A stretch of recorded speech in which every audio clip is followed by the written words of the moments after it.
Hello friends, আসসালামু আলাইকুম। আমি এমনি Jasimuddin Khandakar, check update technique চ্যানেলের পক্ষ থেকে আপনাদেরকে জানাচ্ছি ওয়েলকাম। আজকের ভিডিওতে আপনাদের সাথে শেয়ার করব WordPress Bangla tutorial part 36, how to transfer migrate WordPress website from local server two live server. অর্থাৎ আমাদের ওয়ার্ডপ্রেস বাংলা টিউটোরিয়াল পার্ট আমরা 36-এর মধ্যে আজকে দেখব যে কিভাবে আমাদের ওয়ার্ডপ্রেসের ওয়েবসাইটটাকে আমরা ট্রান্সফার বা মাইগ্রেট করতে পারি আমাদের লোকাল সার্ভার থেকে লাইভ সার্ভারের দিকে। তো এখন আমাদের এখান থেকে ওয়ার্ডপ্রেস যে ট্রান্সফার করার যে বিষয়টা লোকাল সার্ভার থেকে লাইভ সার্ভার দিকে, এর উপর কিন্তু পার্ট আমার 35-এ এখানে কিন্তু একটা ভিডিও দেওয়া আছে। তো এখানে আমাদের যে বিষয়টা দেখানো আছে এটাকে আমাদের ডুপ্লিকেটর নামে একটা প্লাগইনস এর মাধ্যমে আমরা কাজটা করছি। তো এখন আমি যেটা দেখাবো সেটাও কিন্তু একটা প্লাগইনস এর মাধ্যমে দেখাবো, আর সেই প্লাগইনস এর নাম হচ্ছে কি WP Vivet। তো এখানে এই ডুপ্লিকেটর প্লাগইনস এর সাথে WP Vivet এই প্লাগইনস এর মাধ্যমে আমাদের লোকাল সার্ভার থেকে আমাদের লাইভ সার্ভার দিকে আমাদের ওয়ার্ডপ্রেস সাইটটাকে ট্রান্সফার করাটা অনেকটা ইজি। তো এখন আমি যে প্লাগইনস এর মাধ্যমে দেখাবো সেটা এখন আগে যেটা ছিল তার চাইতে অনেকটা ইজি ভাবে আপনারা জিনিসটা বুঝতে পারবেন। এখন তাহলে চলুন কাজটা করি। এখন এই কাজটা করার জন্য আমরা কি করব, আমাদের এই ব্রাউজারটা আমরা মিনিমাইজ করি। বাস তারপরে এখন যদি আমাদের এই পিসিটা এখান থেকে কি লোকাল সার্ভার করা থাকে, মানে আমাদের জাম্প সফটওয়্যারটা যদি এখানে ইনস্টল করা থাকে, তাহলে আমরা এই যে এখান থেকে যদি সার্চ করি XAM লিখে, তাহলে আমাদের জাম্প কন্ট্রোল প্যানেল এখানে আমরা ক্লিক করব। বাস ক্লিক করার পর আমাদের এই মডিউল থেকে যে অ্যাপাচি মাইস্কুয়েল এই দুইটা মডিউল আমরা এখান থেকে স্টার্ট করে দেব। স্টার্ট করার পরে এখন আমরা আবার ব্রাউজারে চলে আসবো। আসার পর আমরা এখানে কি লিখবো, লোকাল হোস্ট। তো লোকাল হোস্ট লেখার পরে এখানে সাথে সাথে কিন্তু আমার এই যে জসিম ফোল্ডার WP অ্যাডমিন চলে আসছে। কারণ কেন, যেহেতু আমার আগে এখানে আমি একাধিকবার টাইপ করছি, এখানে অটোমেটিক চলে আসছে, কুকিজ থেকে চলে আসে।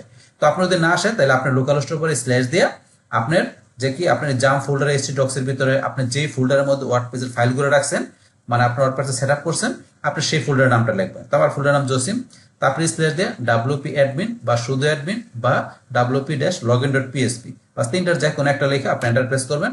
তারপরে ইউজার নাম, আমরা এখানে ইউজার নামটা দিচ্ছি, তারপরে পাসওয়ার্ড দিয়ে আমরা এখানে লগইনে ক্লিক করব।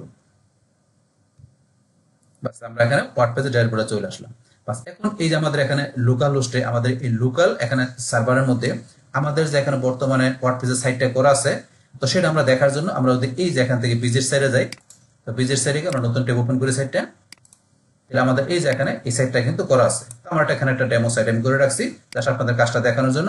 বাস এখন ধরুন যে এই যে সাইটটা করা আছে এখানে, তো এই সাইটটাকে আমি ট্রান্সফার করব, মাইগ্রেট করব আমার যে এখানে যে আমার লাইভ সার্ভারের দিকে। তো এখন সেই কাজটা করার জন্য এখন আমরা তো এখান থেকে এই লোকাল সার্ভার থেকে মানে লোকাল হোস্ট থেকে তো আমার সাইটটা আমি এখানে দেখাচ্ছি। তো এখন আমার লাইভ সার্ভারে ঢোকার জন্য তাহলে আমাদের কি ডোমেন হোস্টিং থাকতে হবে। তাহলে এখন আমি আমার ডোমেনের নামটা লিখতেছি। ডোমেনের নামটা হচ্ছে hbonline.xyz। তো এটা লেখার পরে এখন আমি এখানে স্ল্যাশ দিয়ে আমি কি লিখব, wp-admin বা শুধু অ্যাডমিন বা বলছি কি আপনার wp-login.php, বাস তিনটার যে কোনো একটা লেখা আমি এন্টার প্রেস করব। আমার এই লাইভ সার্ভার থেকে আমার ওয়ার্ডপ্রেসে ড্যাশবোর্ডে ঢোকার জন্য এখানে আমি ইউজার নামটা দিচ্ছি, তারপরে পাসওয়ার্ডটা দিই, তারপর আমরা লগইন করি। বাস এখন আমি আমার এখান থেকে ডোমেন নাম লেখার পরে তারপর এখান থেকে wp-admin দিয়ে আমি এখানে ইউজার নাম পাসওয়ার্ড দিয়ে আমি এখানে ওয়ার্ডপ্রেস ড্যাশবোর্ডে চলে আসলাম।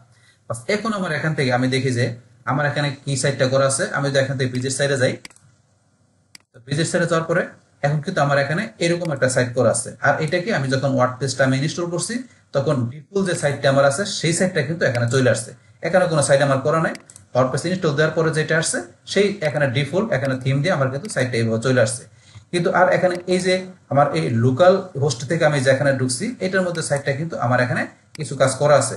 তো এই সাইটটাকে আমি আমি কি করব, এখানে আমি ট্রান্সফার করব বলছে আমার এই লাইভ সার্ভারের দিকে। তো ট্রান্সফার করার পর কিন্তু এটা আমার থাকবে না, আমাদের এইটা আমার এখানে চলে আসবে। তো এইটা করার জন্য কি করতে হবে, আমাদের এখান থেকে আমাদের এই বলছে যে প্লাগইনস আমাদের এখানে ইনস্টল করতে হবে। তো প্লাগইনস এর মাধ্যমে কাজটা করতে হবে। সেই ক্ষেত্রে এখানে আমাদের প্লাগইনস এর নামটা কি WP Vivet, আর সেইটা আমাদের এখান থেকে এই লোকাল হোস্টে করতে হবে, পাশাপাশি আমাদের এই লাইভেও করতে হবে, দুই জায়গায় করতে হবে। তাহলে এখন আমি এখানে লোকাল হোস্টের মধ্যে আমরা এই যে প্লাগইনসে যাই, বাস প্লাগইনসে যাওয়ার পর এই যে অ্যাড নিউ প্লাগইন এখানে বা এই যে এখান থেকে অ্যাড নিউ প্লাগইন আমরা ক্লিক করি। বাস করার পরে এখন আমরা এখানে কি লিখবো, সার্চ প্লাগইনে যে আমরা লিখবো WP Vivet। বাস লেখার পরে এই যে আমাদের মাইগ্রেশন ব্যাকআপ স্ট্যাগিং WP Vivet এটা চলে আসছে।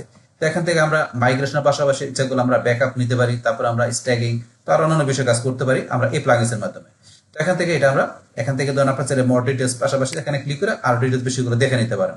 তো আপনার এই প্লাগইনসে বাস এখন আমরা ইনস্টল করার জন্য এই ইনস্টল নাও এখানে ক্লিক করি। বাস এখানে ইনস্টল হয়ে যাচ্ছে। এখন এই সেম প্লাগইনসটা আমরা কিন্তু আমাদের এখানেও আমাদের ইনস্টল করতে হবে। তাহলে আমাদের এই যে আমাদের লাইভ সার্ভার আমরা এখানে প্লাগইনস চলে আসি, আসার পরে যে অ্যাড নিউ প্লাগইনস আমরা এখানে যাই। বাস এখানে যাওয়ার পর আমরা ডব্লিউপি বি বাস এখানে চলে আসছে। তো আমরা এখান থেকে এখানে ইনস্টল করি। বাস দেখি আমাদের এখানে ইনস্টল শেষ হয়েছে কিনা। ইনস্টল এখানে চলতেছে, এখানে এই জায়গায় চলতে দুই জায়গায় চলতেছে। বাস এখানে আমাদের ইনস্টল হয়ে গেল। হওয়ার পর এখন আমরা এটা অ্যাক্টিভ করি।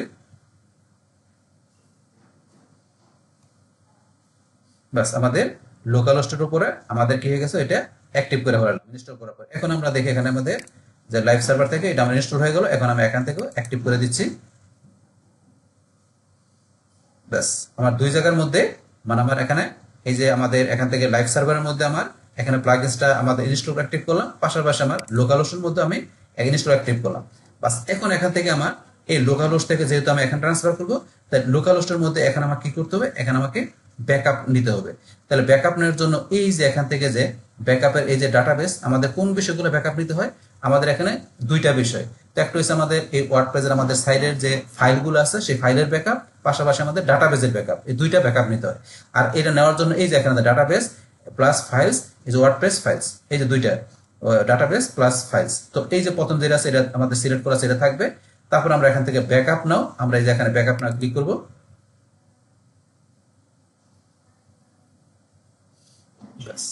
এখন এখান থেকে আমাদের ব্যাকআপ হচ্ছে, আর সেটা কোন জায়গায় হচ্ছে, এই যে আমাদের এখানে লোকেশন দেখাচ্ছে, এই যে এখানে ব্যাকআপ হচ্ছে।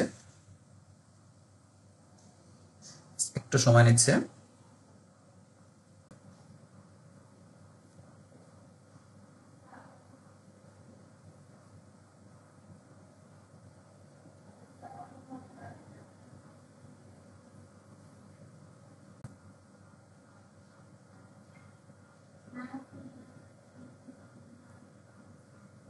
বাস আমাদের এখানে ওয়ার্ডপ্রেসের আমাদের সাইডের ডাটাবেস পাশাপাশি ফাইলের আমাদের ব্যাকআপ নেওয়া কমপ্লিট হয়ে গেল। বাস ব্যাকআপ নেওয়ার পরে এখন আমি যদি একটু নিচ দিকে আসি, নিচ দিকে আসলে আমাদের এই যে এখানে ধরেন যে আমাদের দেখাচ্ছে যে ফাইলটা, তো এখানে যে ব্যাকআপ ফাইলটা দেখাচ্ছে। তো এখান থেকে ধরেন আমি কি করবো, এটা এখন আমি ডাউনলোড করব। তো ডাউনলোড করার জন্য এই যে এখানে ডাউনলোড, আমি এখানে ক্লিক করব। বাস তারপর আবার এই যে এখানে ডাউনলোড, এখানে ক্লিক করব। তো এখন ফাইলের সাইজটা কত দেখাচ্ছে এখানে 33.92 মেগাবাইট, এতটুকু আমার সাইজ। তো এখান থেকে ধরেন আমি এখন ডাউনলোডে ক্লিক করি। এখন কিন্তু আমার এখানে ডাউনলোড হইতেছে। এখানে যে ডাউনলোডে গেলে এই যে আমি দেখতে পাচ্ছি ডাউনলোড হইতেছে। তো এখন যদি মনে করেন এমন হইতে পারে যে ফাইলটার সাইজ ধরেন যদি অনেক বড় হয়, আমাদের এখানে ধরেন অনেক বড় কাজ করা আছে, অনেক কাজ করা আছে, সেই ক্ষেত্রে কিন্তু এখানে ফাইলটার সাইজ বড় হইতে পারে। তখন যদি ডাউনলোড দিলে কিন্তু আপনার এখন যেমন দেখাচ্ছে যে একটা ফাইল হচ্ছে, তখন একটা ফাইল না হয় কিন্তু এখানে একাধিক ফাইল হইতে পারে। এই সবগুলো ফাইল কিন্তু আমাদের ধরেন যে কি যখন আমরা ট্রান্সফার করব আমরা অন্য ইয়েতে লাইভ সার্ভারে, তখন কিন্তু সবগুলো ফাইলে আমাকে আপলোড করতে হবে। তো এই বিষয়টা মাথায় রাখতে হবে। তো এখন আমি দেখি যে আমার যেই ফাইলটা আছে সেটা কোথায়। আমি যদি এখান থেকে আমার এই যে ফোল্ডারে যাই, যার পর আমি এখানে ডাউনলোডে যাই, এই যে ডাউনলোডে গেলে আমি দেখতে পাচ্ছি যে এই যে আমার এখানে এই যে লোকাল হোস্ট জসিম, এই যে এই ফাইলটা চলে আসছে।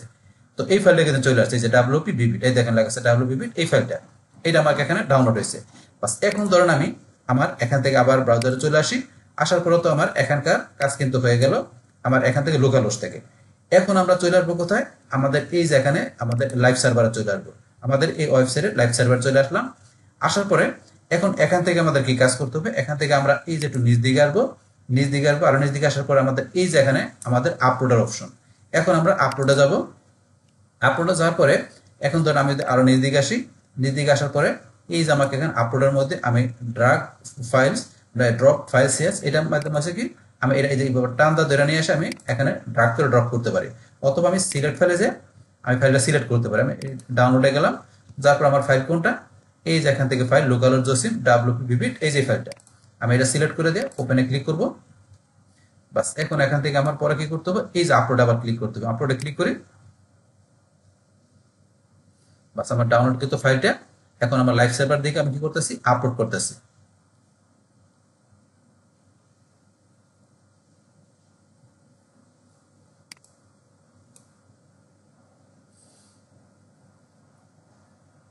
বাস এখন এখানে আমাদের আপলোডিং হচ্ছে। তাহলে আপলোডিং হচ্ছে কোনগুলো, তাহলে আমার এখান থেকে এই সাইডের যে ফাইলগুলো আছে ডাটাবেস পাশাপাশি আমার যে ওয়েবসাইটের ফাইলগুলো আমি এখান থেকে ব্যাকআপ নিলাম। তা ব্যাকআপ নেওয়ার পরে এই যে ফাইলটা এইটা আমার এখানে কি করতেছে, আমি আমার এই যে এখানে লাইভ সার্ভারের মধ্যে এখানে আমি আপলোড করে সেই ফাইলগুলো এখানে নিয়ে আসতেছি। বাস নিয়ে আসার পরে এখন সেই ফাইলগুলো এখানে আনার পর আমাকে রিস্টোর করতে হবে। তাহলে ফাইলগুলো আসুক, পরে আমি রিস্টোর করবো। বাস রিস্টোর করলেই আমার এখানে সেই ওয়েবসাইটটা আমার লাইভ সার্ভারে চলে আসবে।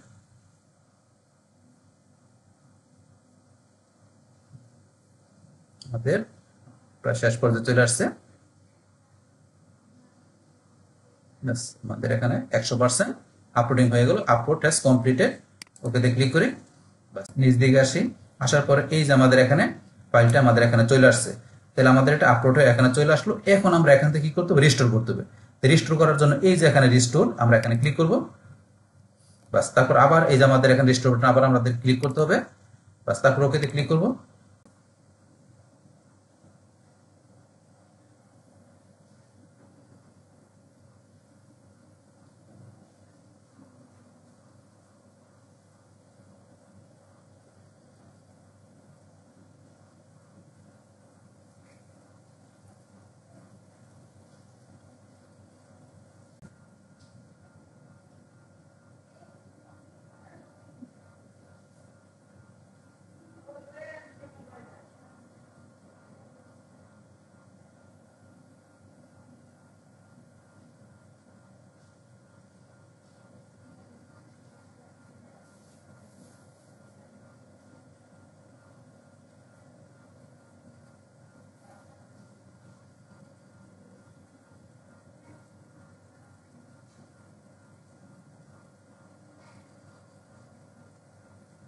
বাস আমাদের এখানে 100% রিস্টোর কমপ্লিট হয়ে গেল। এখন আমরা এরকম আসলে ওকেতে ক্লিক করব, রিস্টোর কমপ্লিট সাকসেসফুলি। বাস ওকেতে ক্লিক করলাম। বাস রিস্টোর আমাদের হয়ে গেল। হওয়ার সাথে সাথে কিন্তু আমাদের এখানে বলতেছে আবার লগ ইন করার জন্য। রিস্টোর কমপ্লিট হওয়ার সাথে সাথে এখানে এরকম আসলে এখন কি করতে হবে, আমাদের এখানে লগ ইন করতে হবে। তো এখন একটা বিষয় মনে রাখতে হবে এখানে, যে এখন আমরা যে এখানে লগ ইন করবো, তো লগ ইন করতে হবে কি দিয়ে, আমরা কিন্তু এই যে আমাদের যে লোকাল হোস্টের মধ্যে আমরা এখানে যে ইউজার নেম পাসওয়ার্ড দিয়ে আমরা এই যে লোকাল হোস্টে আমরা ওয়ার্ডপ্রেসের ড্যাশবোর্ডে ঢুকছি, আমাদের কিন্তু সেই ইউজার নেম পাসওয়ার্ডটা এখানে দিতে হবে। যেহেতু আমরা এখানে কি করছি, আমাদের এই লোকাল হোস্ট থেকে আমাদের এই সাইটটাকে আমরা এখানে ট্রান্সফার করছি আমাদের লাইভ সার্ভারে, সেই ক্ষেত্রে লোকাল হোস্টে আমরা ঢোকার সময় যে ইউজার নেম পাসওয়ার্ড দিচ্ছি সেটা কিন্তু আমাদের এখানে দিতে হবে। তো এই বিষয়টা মনে রাখতে হবে। এখন আমাদের এখানে যেটা ছিল ইউজার নেম পাসওয়ার্ড সেটা কিন্তু নাই, যেহেতু আমরা সাইট ট্রান্সফার করেছি, সাথে সাথে আমাদের ওই ইউজার নেম পাসওয়ার্ডটা কিন্তু লোকাল হোস্টের আমাদের এখানে ট্রান্সফার হয়ে গেছে। তাহলে আমরা এখন ওই লোকাল হোস্টের যে ইউজার নামটা দিচ্ছি, পাসওয়ার্ডটা দিতে হবে। লোকাল হোস্টের পাসওয়ার্ডটা দিতে হবে, দেওয়ার পরে আমাদের এখানে লগ ইন করতে হবে। লগ ইন করে আমরা এখানে চলে আসলাম। বাস এখন ধরুন আমরা যদি এখান থেকে সাইটটা দেখতে চাই, দেখার জন্য এই যে আমরা এখান থেকে ভিজিট সাইটে যাই। ভিজিট সাইটে আসলে এই দেখেন আমাদের সাইটটা এখানে চলে আসছে এখানে লাইভ সার্ভারে। তাহলে এখন আমাদের এই যে এখানে যে সাইটটা ছিল আমাদের লোকাল হোস্টের মধ্যে, আমি লোকাল হোস্ট সাইটটা দেখাচ্ছি আবার। এই যে লোকাল হোস্টের মধ্যে আমাদের যে সাইটটা ছিল এখানে সাইটটা ছিল, এই সেম সাইটটাই কিন্তু এখানে যে বিষয়গুলো আছে সেম বিষয়গুলো কিন্তু আমরা দেখেন লাইভ সার্ভারের মধ্যে সেম বিষয়গুলো চলে আসছে এখানে। এই যে আমার এই যে ডোমেনের মধ্যে সেম বিষয়গুলো চলে আসছে। তো এইভাবে কিন্তু আমরা এখান থেকে যে খুব ইজিলি ভাবে আমরা WP Vivid এই প্লাগইনস এর মাধ্যমে আমাদের লোকাল হোস্ট থেকে আমাদের এই লাইভ সার্ভার থেকে আমাদের কি করতে পারি, ওয়ার্ডপ্রেসটা আমরা ওয়ার্ডপ্রেস সাইটটা আমরা মাইগ্রেট বা ট্রান্সফার করতে পারি। সেটা কিন্তু আপনাদের আমি এখানে প্র্যাকটিক্যালি দেখাই দিলাম। বাস এখন ধরুন, এখন তো আমরা এটা দেখলাম। এখন ধরুন আমরা যদি আমার চ্যানেলে আসেন, আসার পরে ধরেন যে এখান থেকে কিন্তু এই যে আমাদের এই ট্রান্সফার করা ছাড়াও কিন্তু এর ছাড়া কিন্তু আরো বিভিন্ন ধরনের ভিডিও দেওয়া আছে, আনইনস্টল করা হোস্টিং সার্ভার থেকে আমাদের ওয়ার্ডপ্রেস, তারপরে আমাদের লোকাল সার্ভার থেকে আনইনস্টল করা, তারপরে ব্যাকআপ রিস্টোর, তারপরে ওয়ার্ডপ্রেসের ভার্সন আপডেট করা, তারপরে আপনার ওয়ার্ডপ্রেসের আপনার রিসেট করা, তাছাড়া আপনার থিম কাস্টমাইজেশন করা, আরো বিভিন্ন বিষয়ের উপর ভিডিও দেওয়া আছে। তাছাড়া আমার প্লেলিস্টে আসলে এখান থেকে আপনারা ধরেন যে কি যে ওয়ার্ডপ্রেসের উপরে আপনার সিরিজ ভিডিওগুলো মানে পার্ট বাই পার্ট সমস্ত ভিডিওগুলো দেখতে পারেন। তারপরে ব্লগারের উপর থেকে আপনার যে ফ্রিতে ওয়েবসাইট তৈরি করতে গেলে ব্লগারের উপর এখানে পার্ট বাই পার্ট ভিডিও দেওয়া আছে, চাইলে আপনার ব্লগারের ভিডিওগুলো দেখতে পারেন। এছাড়া ধরেন যে আপনার ডিজিটাল মার্কেটিং এর আরো বিভিন্ন বিষয়ের উপর কিন্তু ভিডিও আমার চ্যানেলে দেওয়া আছে, চাইলে আপনার এই সমস্ত ভিডিওগুলো দেখে ডিজিটাল মার্কেটিং এর উপর আপনার আরো দক্ষতা অর্জন করতে পারেন। বাস এখন এই বিষয়গুলো ধরেন আপনারা জানতে পারেন তো এখান থেকে। তো এই যে আমরা এখান থেকে ধরেন যে এই যে এটা বললাম আমরা এখান থেকে যে মাইগ্রেশন বিষয়টা, তখন এটা কিন্তু আমি এখানে দেখাই দিলাম। এখন ধরুন এখানে যে আমরা যেটা বললাম ইউজার নেম পাসওয়ার্ড, তো সেই বিষয়টা তো এখন ওই যে পাসওয়ার্ডের বিষয়টা কিন্তু চাইলে আপনি এখান থেকে চেঞ্জও করতে পারেন। এখান থেকে আমরা যদি যাই এই যে ইউজার, এখান থেকে এই যে ইউজারে আমি ইউজারে গেলাম, ইউজার অল ইউজারে যাই, বা যাওয়ার পর এই যে ইউজারের নামটা এখানে দেওয়া আছে। তো এখান থেকে আপনার যদি এই যে ইউজার আপনি এডিটে যান, এই এডিটে গেলে আপনাদের নিজ দিকে আসেন, বাস নিজ দিকে আসলে এই যে নেম এখানে user name can not change, user নেমটা কিন্তু চেঞ্জ করতে পারবেন। এই যে বলা আছে ইউজার নেম চেঞ্জ করা যাবে না, কিন্তু আমরা পাসওয়ার্ডটা চেঞ্জ করতে পারবো। ইউজার নেম রেখে দিয়ে আমরা যদি নিজ দিকে আসি, আসার পর আরো নিজ দিকে আসলে দেখবেন এই যে এখানে লেখা আছে সেট নিউ পাসওয়ার্ড। এই যে সেট নিউ পাসওয়ার্ডে যাবেন, যার পর এখানে স্ট্রং পাসওয়ার্ড। তো এখান থেকে স্ট্রং পাসওয়ার্ড আপনি নিতে পারেন যেটা দেওয়া আছে, বা চেঞ্জ করে নিতে পারেন, অথবা আপনি নিজের মতো করে এখানে আপনার আলফা নিউমারিক স্পেশাল ক্যারেক্টার দিয়ে আপনি নিজের মতো করে এখানে আপনি স্ট্রং পাসওয়ার্ড দিতে পারেন, যে আপনার একটা নাম্বার, তারপরে কোনো আপনার স্ট্যাম্পল, এগুলোতে এরকম আপনি স্ট্রং পাসওয়ার্ড দিয়ে এখানে, তারপর লাস্টে আপনি আপলোড প্রোফাইলে ক্লিক করেন, বাস এই পাসওয়ার্ডটা আপনার এখানে সেট হয়ে যাবে। সেট হওয়ার পরে যখন আপনি এখানে আবার এটা লগ আউট করে আপনি এখানে লগ ইন করবেন, তখন আপনার এই হাসান ইউজার আর এই যে পাসওয়ার্ডটা দিয়ে আপনাকে লগ ইন করতে হবে। তো এইভাবে চাইলে আপনি কিন্তু এখান থেকে আপনার পাসওয়ার্ড চেঞ্জ করে নিতে পারেন। বাস, কিন্তু আপনার লোকাল হোস্ট থেকে যখন পাসওয়ার্ডটা ইউজার নেমটা এখানে এসে বললে, তখন আপনি চেঞ্জ করে নিতে পারেন চাইলে পাসওয়ার্ডটাকে। বাস, এই বিষয়টা আমি এখান থেকে দেখা দিলাম। বাস, তাইলে আমাদের আজকের ভিডিওতে আমরা এখানে কি জানলাম, কিভাবে আমরা WP Vivid এই প্লাগইনস এর মাধ্যমে আমাদের যে ওয়ার্ডপ্রেসের সাইটটা থাকবে সেটা আমরা লোকাল সার্ভার থেকে কিভাবে আমরা লাইভ সার্ভারে ট্রান্সফার করতে পারি, সেই টোটাল বিষয়টা আপনাদের কি করলাম, শেয়ার করলাম। বাস, তাহলে এই আমাদের এখন টোটাল বিষয়টা মূলত আমাদের আজকের ভিডিও। ডিয়ার ফ্রেন্ডস, আমার আজকের এই WordPress Bangla tutorial part 36, how to transfer oblique migrate WordPress website from local server two live server, এই ভিডিওটি আপনাদের কাছে ভালো লেগে থাকে কিংবা ভিডিও থেকে আপনারা কিছু শিখে থাকেন, উপকৃত হয়ে থাকেন, তাহলে আমার এই যে ক্যাপ্টেন টেক নিউজ চ্যানেলটা আপনারা সাবস্ক্রাইব করবেন, লাইক করবেন, কমেন্ট করবেন এবং সবার সাথে শেয়ার করবেন। Thanks everybody.